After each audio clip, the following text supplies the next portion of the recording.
Hey, good afternoon, everyone. This big boy. Thought I'd talk with y'all a few minutes about things I saw when I got involved in selling firearms and buying and selling and trading over the years. But largely, a lot of this I learned as a sporting goods clerk and then eventually sporting goods manager while working for Wal Mart in the late 70s through the early 80s. So let's talk a little bit. Winchester firearms, pre 64 versus post 64. Your pre-64 Winchesters, and as probably most of the old gun companies that were around then that come up from the 1800s, like Harrington and Richardson, High Standard, Winchester, even Remington, pre-64 guns were largely hand-fitted, hand-assembled, and fitted out by master gunsmith or master fitters or whatever you want to call them. And in 64, their management of the company, I'm guessing, I've never seen this actually on paper, but my guess is they were looking at an aging workforce and trying to improve productivity. And a lot of people said the post 64 decisions were bad for the company. In a way, they probably were, but I think they were just ahead of the time for metallurgy and machining capability. Because you got to remember this is way before the days of CNC machining where you had a closer tolerance repeatability than you do with hand machining back in the day. So let's take the pre 64 Model 70 Winchester. Hand fitted gun, and it also was what they can called a controlled feed weapon. That when you pull the bolt back to the rear, the magazine pushed the round up, and on the face of the bolt was some slots. Well, the case head of the round actually fed into the slots, and then you pushed it forward so the round was controlled all the way in the feeding process. They changed that to a push feed, and their customer base abandoned them. Even though the Remington Model 700 had been a push feed for years and everybody loved it. What I'm talking about is things, customers, myths and misconceptions that affect people's purchasing. All right. Another thing with Winchester was when they went from the Model 12 to the Model 1200 and the 1400 semi automatic. Y'all may not know this. Winchester actually pioneered in vector chokes. They were the first ones that had a replaceable choke, and they sold you a whole set of chokes with the gun. Their screw in chokes only left about an eighth inch out, quarter inch knurled edge at the end, and they were almost invisible back then. Not like they are now where they're all totally flush with the gun. Couldn't give them away. Here's largely why. The common thought process at that time was three different lengths of shotgun barrels. 26-inch improved, quail hunting. Modified, kind of an intermediate range shotgun, say for dove hunting. Full choke, duck hunting, and squirrel hunting. Had to have them three.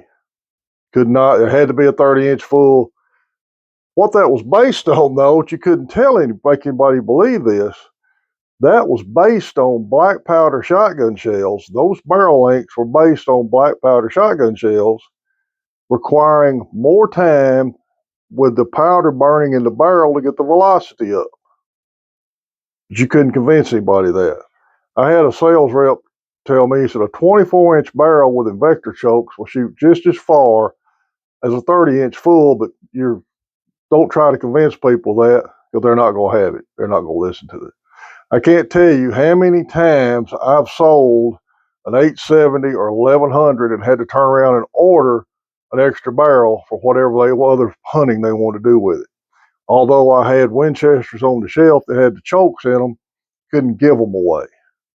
So that's just a misconception that's followed the gun industry till probably well into the 80s. Here's another misconception.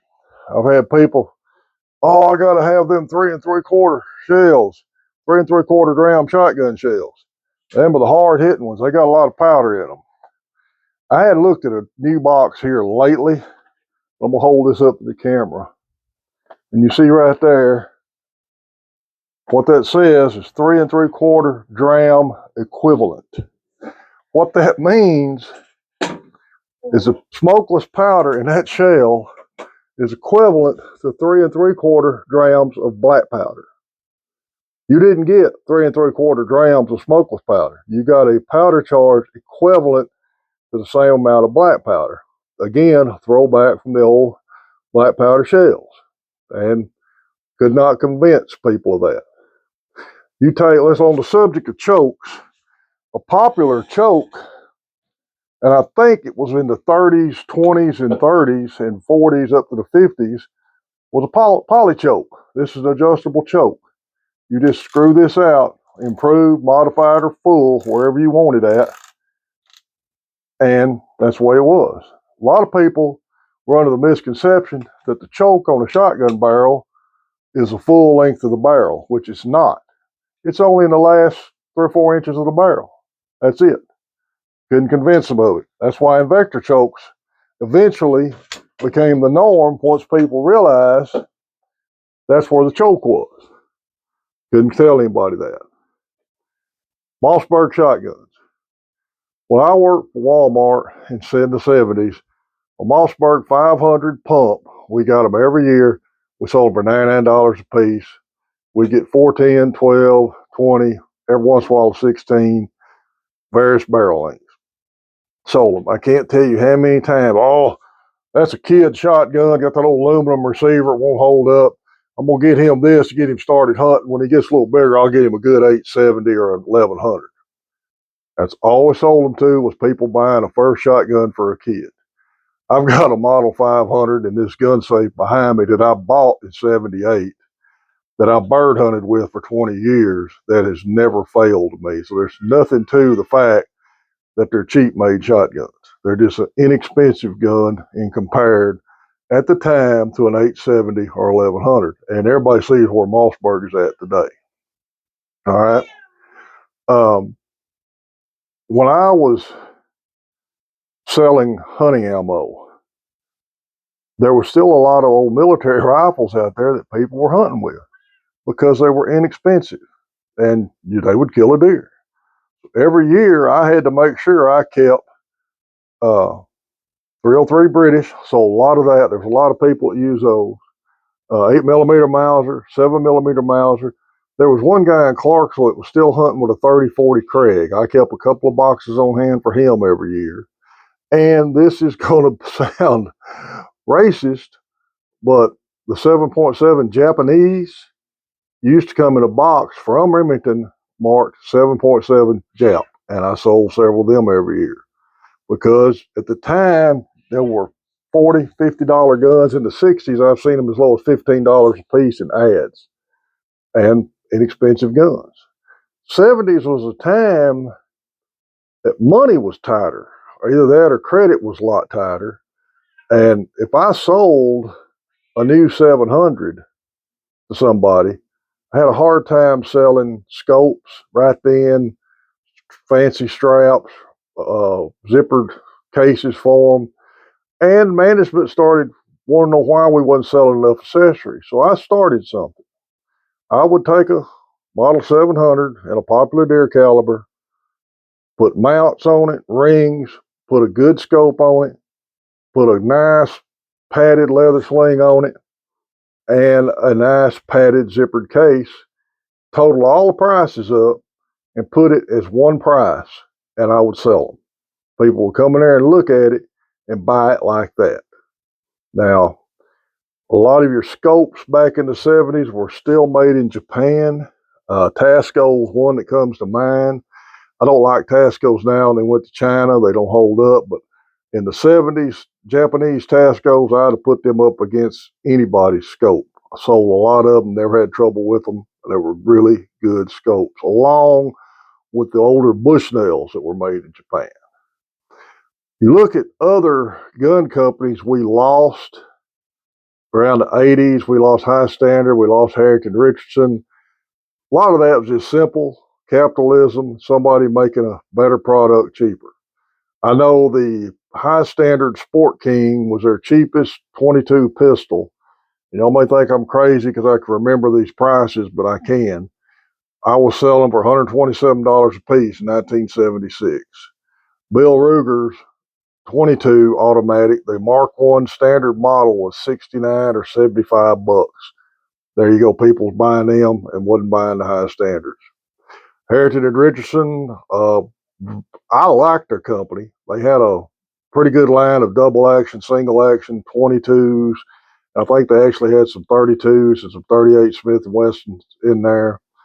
But again, they're probably an old workforce, and the company aged out and just couldn't keep up with competition.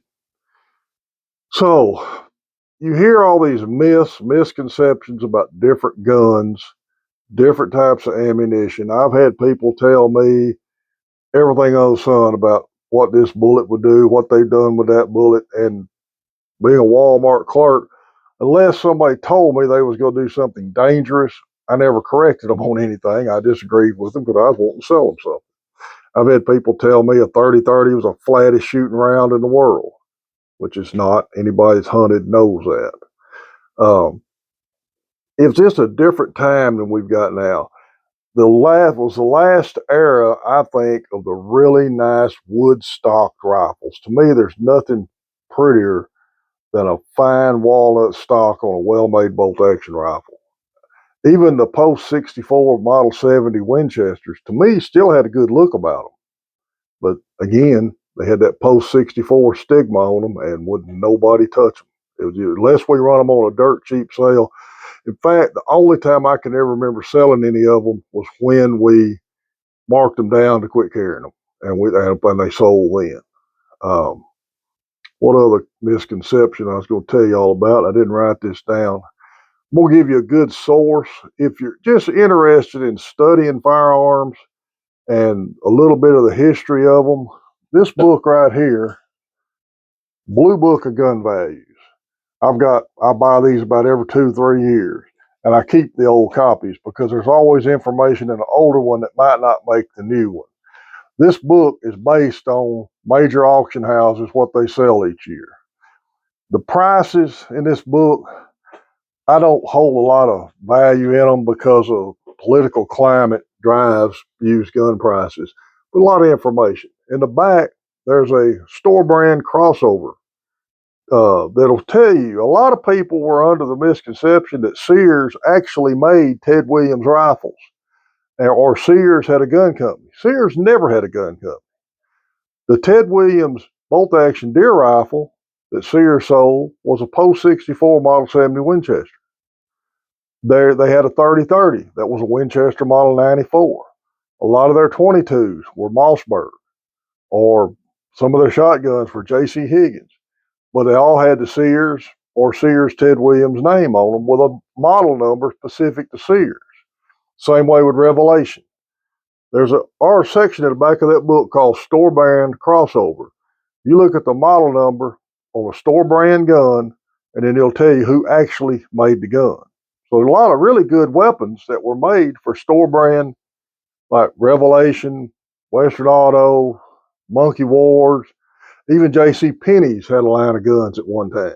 I can't remember ever seeing guns in Penney's, but I do remember seeing them in Sears, and of course Western Autos and things like that. Another good point that book brought out that actually has saved me from buying a gun like this. Browning, back in the 60s, tried a new process to cure their stocks. They was using a brine process.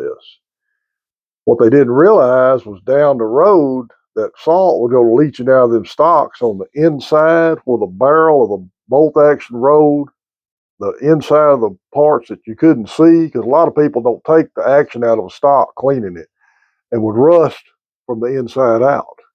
And I saw one at the gun show. It looked like an old rusty spring. It had been rusted up there that long like that. So it gives you some information on guns to look out for. But gun owners are like any other hobby.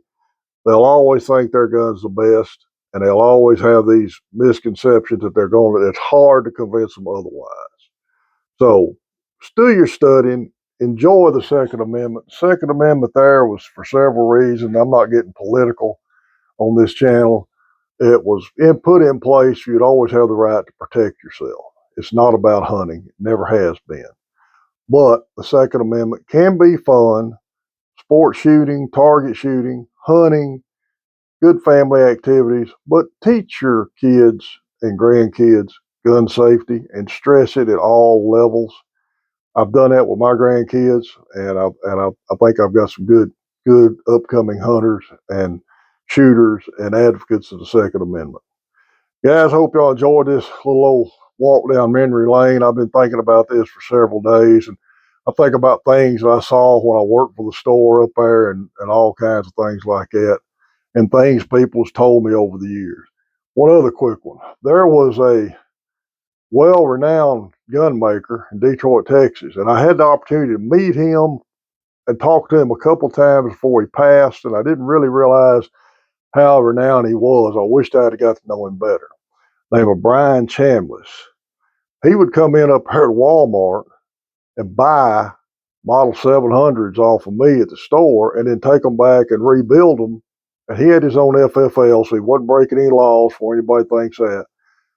But they rebuild them and sell them as custom rifles. And he told me, the reason I'm buying these from you, he said, I can buy a complete rifle from y'all cheaper than I can order a barreled action. He said, what I'm going to do with this, I'm going to take that stock off and put it on the shelf, and somebody will come in wanting one day, and I'll sell it to them. And then I will rework the trigger and re-blue this with a little higher gloss blue and roll mark it with my markings, and I'll make a custom rifle out of it. So a lot of those are still around today, and they bring a pretty good price, especially if somebody knows what they're looking at. So get out there, enjoy shooting sports, be safe about it. And I appreciate y'all listening to this. This is Big Boy. Adios.